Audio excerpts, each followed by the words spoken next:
ਵਾਹਿਗੁਰੂ ਜੀ ਕਾ ਖਾਲਸਾ ਵਾਹਿਗੁਰੂ ਜੀ ਕੀ ਫਤਿਹ। ਆਪ ਸਰਬੱਤ ਸੰਗਤਾਂ ਦਾ ਸਵਾਗਤ ਹੈ ਸਾਡੇ ਚੈਨਲ ਹਮ ਚਾਕਰ ਗੋਬਿੰਦ ਕੇ। ਕੁਝ ਸਾਖੀਆਂ ਆਪ ਸੰਗਤਾਂ ਦੇ ਨਾਲ ਸਾਂਝੀਆਂ ਕਰਨੀਆਂ ਚਾਹੁੰਦੇ ਹਾਂ। ਅੱਜ ਅਸੀਂ ਸਾਖੀ ਭਗਤ ਰਵਿਦਾਸ ਜੀ ਦੀ, ਉਹਨਾਂ ਦੇ ਬਚਪਨ ਤੇ ਗਿਆਨ ਦੀ ਗੱਲ ਕਰਾਂਗੇ। ਭਗਤ ਰਵਿਦਾਸ ਜੀ 5 ਸਾਲ ਦੇ ਹੋ ਗਏ ਸਨ ਤੇ ਉਹਨਾਂ ਦੇ ਪਿਤਾ,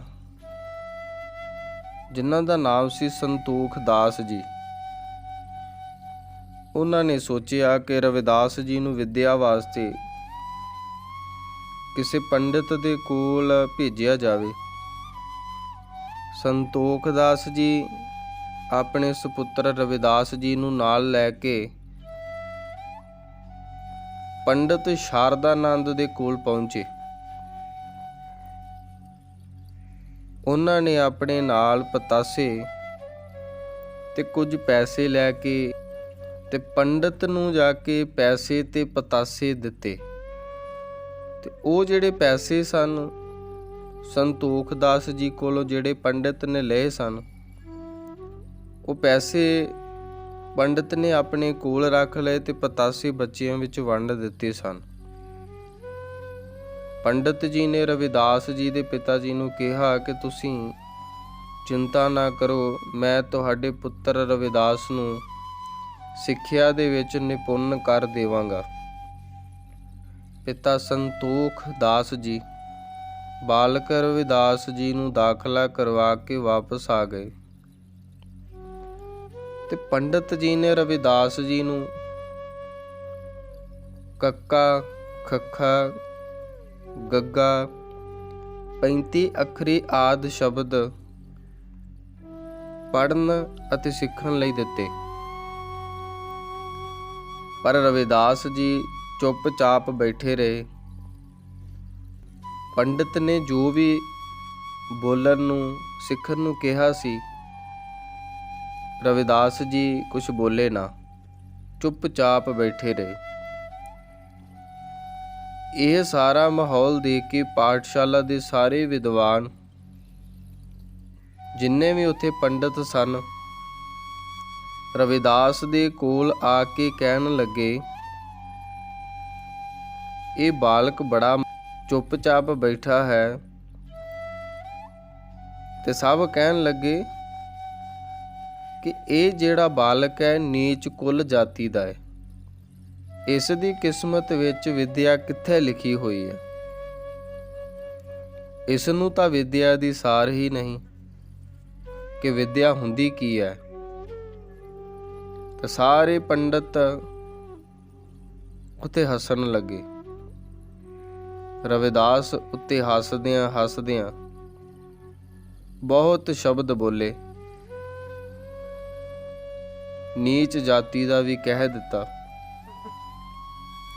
ਪਰ ਉਹ ਸਾਰੇ ਪੰਡਿਤ ਇਹ ਨਹੀਂ ਸੀ ਜਾਣਦੇ ਕਿ ਰਵਿਦਾਸ ਜੀ ਕੁਦਰਤੀ ਤੌਰ ਤੇ, ਆਤਮਿਕ ਤੌਰ ਤੇ ਵਿਦਿਆ ਪੜ੍ਹੇ ਹੋਏ ਸਨ, ਪਹਿਲਾਂ ਹੀ ਪੜ੍ਹੇ ਹੋਏ ਸਨ। ਰਵਿਦਾਸ ਜੀ ਦੇ ਮਨ ਵਿੱਚ ਗਿਆਨ ਦਾ ਭੰਡਾਰ ਭਰਿਆ ਹੋਇਆ ਸੀ। ਰਵਿਦਾਸ ਜੀ ਨੇ ਸਭ ਤੋਂ ਪਹਿਲਾਂ ਪੰਡਤਾਂ ਨੂੰ ਸੁਣਾਉਣਾ ਕੀਤਾ ਤੇ ਸ਼ਬਦ ਉਚਾਰਨ ਕੀਤਾ ਤੇ ਕਿਹਾ, ਇਹ ਜਿਹੜਾ ਸ਼ਬਦ ਮੈਂ ਤੁਹਾਨੂੰ ਸਰਵਣ ਕਰਵਾ ਰਿਹਾ, ਇਹ ਬਾਣੀ ਦਾ ਪਹਿਲਾ ਸ਼ਬਦ ਹੈ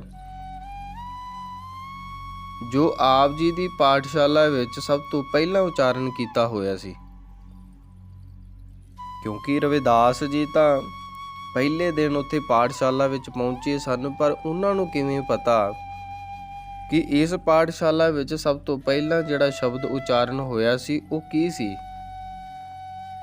ਅਵਸਥਾ ਬਾਲ ਸੀ, ਉਮਰ 5 ਸਾਲ ਦੀ ਸੀ, ਗਿਆਨ, ਬੁੱਧੀਮਾਨ ਵਾਲਾ ਗਿਆਨ ਉਹਨਾਂ ਕੋਲ ਭੰਡਾਰ ਭਰਿਆ ਹੋਇਆ ਸੀ। ਤਾਂ ਉਹਨਾਂ ਨੇ ਜਦੋਂ ਪਾਠਸ਼ਾਲਾ ਦਾ ਪਹਿਲਾ ਉਚਾਰਨ ਕੀਤਾ ਹੋਇਆ ਸ਼ਬਦ ਪੰਡਤਾਂ ਨੂੰ ਸੁਣਾਉਣਾ ਕੀਤਾ, ਉਹ ਸ਼ਬਦ ਇਹ ਸੀ, ਰਾਮਕਲੀ ਬਾਣੀ ਰਵਿਦਾਸ ਜੀ ਕੀ, ਇੱਕ ਓੰਕਾਰ ਸਤਿਗੁਰ ਪ੍ਰਸਾਦ। ਜਦੋਂ ਇਹ ਪੰਕਤੀ ਦਾ ਉਚਾਰਨ ਕੀਤਾ, ਸਾਰੇ ਪੰਡਤ ਰਵਿਦਾਸ ਦੇ ਚਿਹਰੇ ਵੱਲ ਦੇਖਣ ਲੱਗ ਪਏ ਵੀ ਅਸੀਂ ਤਾਂ ਸਮਝਦੇ ਹਾਂ ਇਹਨੂੰ ਬਾਣੀ ਦਾ ਕੋਈ ਗਿਆਨ ਜਾਂ ਕੋਈ ਸਾਰ ਨਹੀਂ, ਪਰ ਇਹ ਜਿਹੜੀ ਸਾਡੀ ਪਾਠਸ਼ਾਲਾ ਦਾ ਪਹਿਲਾ ਉਚਾਰਨ ਸ਼ਬਦ ਹੈ, ਬੜੇ ਸੁਭਾਵਿਕ ਤਰੀਕੇ ਦੇ ਨਾਲ ਸਾਨੂੰ ਸਰਵਣ ਕਰਵਾ ਰਿਹਾ ਹੈ। ਤਾਂ ਉੱਥੇ ਰਵਿਦਾਸ ਜੀ ਨੇ ਹੋਰ ਪੰਕਤੀਆਂ ਉਚਾਰਨ ਕਰਕੇ ਪੰਡਤਾਂ ਨੂੰ ਸੁਣਾਉਣੀਆਂ ਕੀਤੀਆਂ। ਰਵਿਦਾਸ ਜੀ ਬੋਲੇ, ਪੜ੍ਹੀਐ ਗੁਣੀਐ ਨਾਮ ਸਭ ਸੁਣੀਐ, ਅਨਭਉ ਭਾਉ ਨ ਦਰਸੈ, ਲੋਹਾ ਕੰਚਨ ਹਿਰਨ ਹੋਇ ਕੈਸੇ, ਜਉ ਪਾਰਸ ਹੈ ਨਾ ਪਰਸੈ, ਦੇਵ ਸੰਸੇ ਠਾਠ ਨਾ ਛੂਟੈ, ਕਾਮ ਕ੍ਰੋਧ ਮਾਇਆ ਮਦ ਮਤ ਸਰ, ਇਨ ਪੰਚੋਂ ਮਿਲ ਲੂਟੈ ਰਹਾਉ, ਹਮ ਬਡ ਕਬ ਕੁਲੀਨ ਹਮ ਪੰਡਤ, ਹਮ ਜੋਗੀ ਸੰਨਿਆਸੀ, ਗਿਆਨੀ ਗੁਣੀ ਸੂਰ ਹਮ ਦਾਤੇ, ਇਹ ਬੁੱਧ ਕਬਹਿ ਨ ਜਾਸੀ, ਕਹੋ ਰਵਿਦਾਸ ਸਬੈ ਨਹੀਂ ਸਮਝਸ, ਭੂਲ ਪਰੈ ਜੈਸੀ ਬਉਰੀ, ਮੋਹਿ ਆਧਾਰ ਨਾਮ ਨਾਰਾਇਣ, ਜੀਵਨ ਪ੍ਰਾਣ ਧਨ ਮੋਰੇ। ਇਹ ਸਾਰੀਆਂ ਪੰਕਤੀਆਂ ਜਦੋਂ ਰਵਿਦਾਸ ਜੀ ਨੇ ਉਚਾਰਨ ਕਰਕੇ ਪੰਡਤਾਂ ਨੂੰ ਸਰਵਣ ਕਰਵਾਈਆਂ, ਤਾਂ ਨਾਲ ਹੀ ਇਹਨਾਂ ਪੰਕਤੀਆਂ ਦਾ ਮਤਲਬ ਰਵਿਦਾਸ ਜੀ ਨੇ ਬੜੇ ਸੁੰਦਰ ਸ਼ਬਦਾਂ ਦੇ ਵਿੱਚ ਸਮਝਾਉਣਾ ਕੀਤਾ ਤੇ ਆਖਿਆ ਕਿ ਪੰਡਤ ਜੀ, ਸ਼ਾਸਤਰਾਂ ਪੁਰਾਣਾਂ ਨੂੰ ਤੁਸੀਂ ਕਿੰਨਾ ਵੀ ਪੜ੍ਹ ਲਵੋ, ਉਹਨਾਂ ਵਿੱਚ ਲਿਖੇ ਵੇਦ ਜਿੰਨੇ ਮਰਜ਼ੀ ਪੜ੍ਹ ਲਵੋ, ਪਰ ਅਸਲੀ ਗਿਆਨ ਦੀ ਪ੍ਰਾਪਤੀ ਨਹੀਂ ਹੋ ਸਕਦੀ। ਉਦਾਹਰਣ ਵਜੋਂ ਜਿਵੇਂ ਲੋਹੇ ਨੂੰ ਭੱਠੀ ਦੇ ਵਿੱਚ ਜਿੰਨਾ ਮਰਜ਼ੀ ਗਰਮ ਕੀਤਾ ਜਾਵੇ, ਤਪਾ ਲਿਆ ਜਾਵੇ, ਉਹ ਓਨਾ ਚਿਰ ਸੋਨਾ ਬਣ ਨਹੀਂ ਸਕਦਾ ਜਿੰਨਾ ਚਿਰ ਉਹ ਪਾਰਸ ਦੇ ਨਾਲ ਮਿਲ ਨਾ ਜਾਵੇ। ਓਨਾ ਚਿਰ ਉਹ ਲੋਹਾ ਹੀ ਰਹੇਗਾ ਜਿੰਨਾ ਚਿਰ ਉਹ ਭੱਠੀ ਦੇ ਵਿੱਚ ਇਕੱਲਾ ਹੈ। ਕੋਈ ਧਾਤੂ ਬਣਾਉਣੀ ਹੈ ਤਾਂ ਉਹਨੂੰ ਪਾਰਸ ਦੇ ਨਾਲ ਮਿਲਾਉਣਾ ਜ਼ਰੂਰੀ ਹੈ। ਦੁਨਿਆਵੀ ਗੰਢ ਦਿਲ ਦੇ ਅੰਦਰ ਬੰਨੀ ਹੋਈ ਹੈ, ਉਹ ਪੜ੍ਹਨ ਤੇ ਸੁਣਨ ਨਾਲ ਨਹੀਂ ਖੁੱਲਦੀ। ਇਹ ਸਰੀਰ ਦੇ ਵਿੱਚ 5 ਭੂਤਕ ਵਸੇ ਹੋਏ ਆ, ਕਾਮ, ਕ੍ਰੋਧ, ਲੋਭ, ਮੋਹ, ਅਹੰਕਾਰ। ਕੋਈ ਧਾਤੂ ਅਵਸਥਾ ਇਹੋ ਜਿਹੀ ਦੇਖ ਕੇ ਜੋ ਬੇਸ਼ੁਮਾਰ ਕੀਮਤੀ ਹੋਵੇ, ਡਾਕੂ ਉਸ ਉੱਤੇ ਡਾਕਾ ਮਾਰਦੇ ਨੇ। ਇਵੇਂ ਸਾਡੇ ਸਰੀਰ ਦੇ ਉੱਤੇ 5 ਵਿਕਾਰ, ਸਾਡੇ ਅੰਦਰ 5 ਵਿਕਾਰਾਂ ਦਾ ਘਰ ਹੁੰਦਾ ਏ। ਉਹ ਸਾਡੇ ਸਰੀਰ ਦੇ ਉੱਤੇ ਡਾਕਾ ਮਾਰਦੇ ਨੇ ਤੇ ਡਾਕੂਆਂ ਦੇ ਵਾਂਗ ਸਾਨੂੰ ਲੁੱਟ ਲੈਂਦੇ ਨੇ। ਰਵਿਦਾਸ ਜੀ ਕਹਿੰਦੇ, ਤੁਹਾਨੂੰ ਇਹ ਹੰਕਾਰ ਹੈ ਕਿ ਤੁਸੀਂ ਬਹੁਤ ਵੱਡੇ ਕਵੀ ਹੋ, ਤੁਸੀਂ ਉੱਚੀ ਜਾਤੀ ਦੇ ਪੰਡਤ ਹੋ, ਬਹੁਤ ਵੱਡੇ ਜੋਗੀ ਤੇ ਸੰਨਿਆਸੀ ਹੋ। ਇਹ ਤੁਹਾਡਾ ਵਹਿਮ ਹੈ। ਤੁਸੀਂ ਸਾਰੇ ਵੈਦ ਪੜ੍ਹ ਲਏ ਤੇ ਜਿਹੜਾ ਤੁਹਾਡਾ ਅਹੰਕਾਰ ਹੈ ਉਹ ਤੁਹਾਨੂੰ ਡਾਕੂ ਬਣ ਕੇ ਲੁੱਟ ਰਿਹਾ ਹੈ। ਰਵਿਦਾਸ ਜੀ ਕਹਿੰਦੇ, ਤੁਸੀਂ ਸਾਰੇ ਮੂਰਖਾਂ ਦੀ ਤਰ੍ਹਾਂ ਭੁੱਲੇ ਹੋਏ ਹੋ।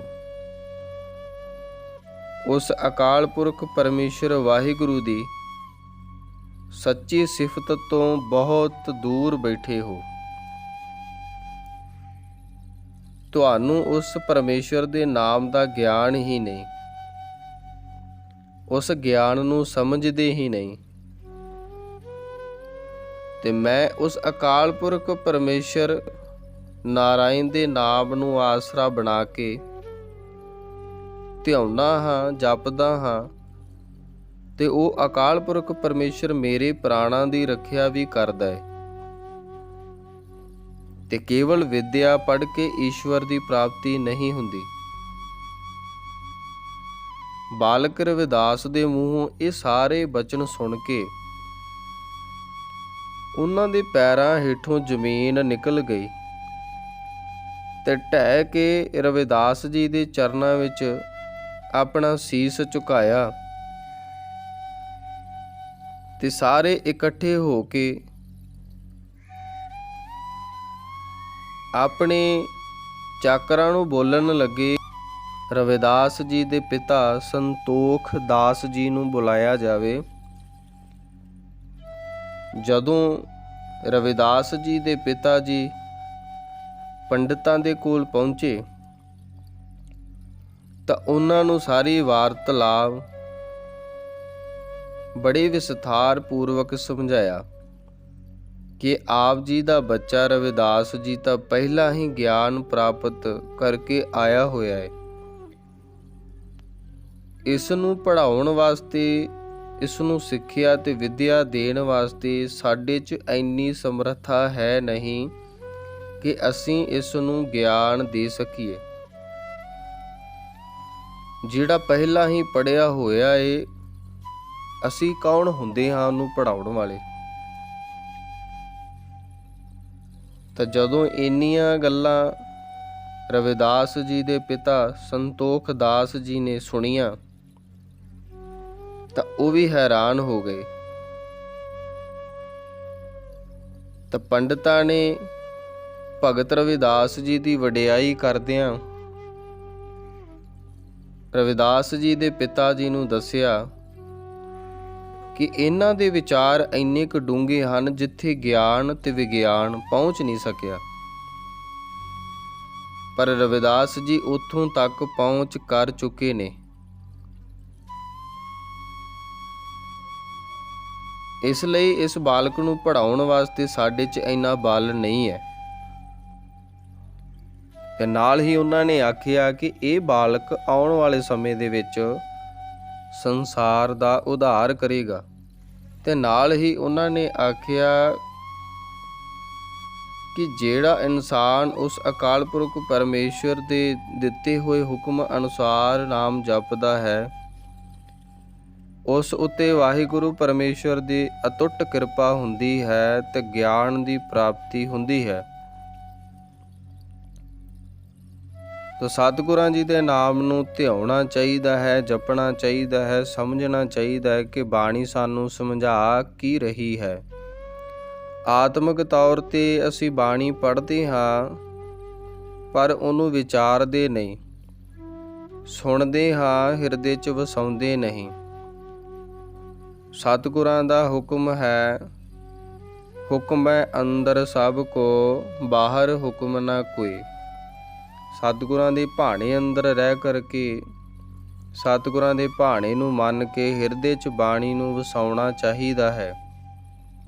ਤਾਂ ਹੀ ਸਾਡੇ ਜੀਵਨ ਦਾ ਉਧਾਰ ਤੇ ਗਿਆਨ ਦੀ ਪ੍ਰਾਪਤੀ ਸਤਿਗੁਰਾਂ ਦੀ ਕਿਰਪਾ ਅਨੁਸਾਰ ਹੋ ਸਕਦੀ ਹੈ। ਤੇ ਸਤਿਗੁਰੂ ਜੀ ਕਿਰਪਾ ਕਰਨ, ਆਪ ਸੰਗਤਾਂ ਤੇ ਮਿਹਰ ਭਰਿਆ ਹੱਥ ਰੱਖਣ। ਸੋ ਇਸੇ ਤਰ੍ਹਾਂ ਦੀਆਂ ਵੀਡੀਓ ਆਪ ਸੰਗਤਾਂ ਦੇ ਨਾਲ ਵਿਚਾਰ ਦੇ ਰਾਹੀਂ ਸਾਂਝੀਆਂ ਕਰਨ ਵਾਸਤੇ ਅਸੀਂ ਕੋਈ ਨਾ ਕੋਈ ਨਵੇਂ ਟੌਪਿਕ ਤੇ ਆਪ ਸੰਗਤਾਂ ਨਾਲ ਵਿਚਾਰ ਕਰਦੇ ਰਵਾਂਗੇ।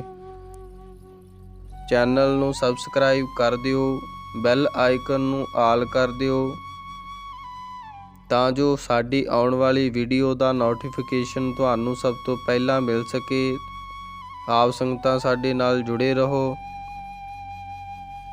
ਆਪ ਸੰਗਤਾਂ ਅਸੀਸ ਬਖਸ਼ੋ ਤੇ ਗੱਜ ਕੇ ਆਖੋ ਜੀ ਵਾਹਿਗੁਰੂ ਜੀ ਕਾ ਖਾਲਸਾ, ਵਾਹਿਗੁਰੂ ਜੀ ਕੀ ਫਤਿਹ।